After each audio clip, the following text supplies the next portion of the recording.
My research is about the survival of the landscape, particularly the post-gold rush landscape of central Victoria, which of course the Bendigo campus is surrounded by.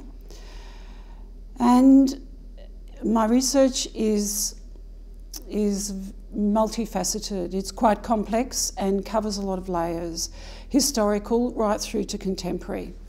The historical research is very much about the contextualising the reason, the emotional reason for the introduction of plants to Australia that have since become noxious and, you know, a huge problem for everybody. And of course we have very, very active groups up here with Landcare, who are fantastic, who are eradicating these plants. And we have a very active heritage group who are trying to protect these plants because they say it's a part of the colonial era, etc. What my interest is the emotional reasons as to why these plants were introduced in the first place.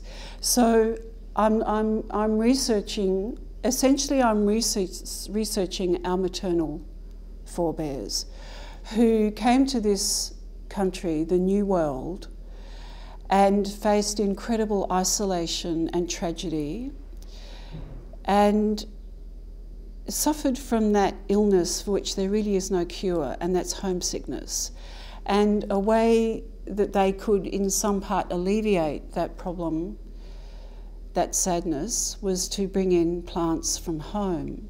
And so, of course now, 150 years later, those plants from home have created huge problems.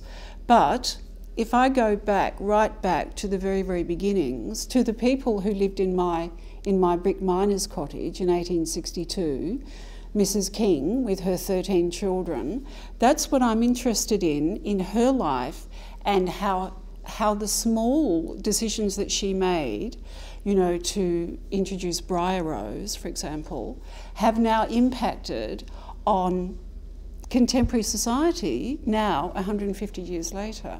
In researching that and creating a visual response to that, because I'm a visual artist, I am trying to use both contemporary digital media in the form of stitched panoramas of the situation as it is now, and I'm also using vintage techniques that were contemporary to the time, you know, the 1860s, of the photogram to illustrate the plant. So I celebrate the beauty of the plant with the vintage technique, and I use the contemporary digital media to show the devastation that the plant is now causing. So that's just one facet of my research, because this is very, very complicated and it's continually evolving because the landscape is continually evolving. So my outcome, I hope, will give people a greater understanding of the individual, of individual decisions, because we are all individuals and we all make decisions which are going, you know, to have the kind of flow-on effect. And I want to create a deeper understanding of women who came to the New World and suffered terribly and faced incredible challenges, and, you know, they used plants as a form of solace. And I want to create understanding, but most of all, I want to create beautiful visual responses to that situation.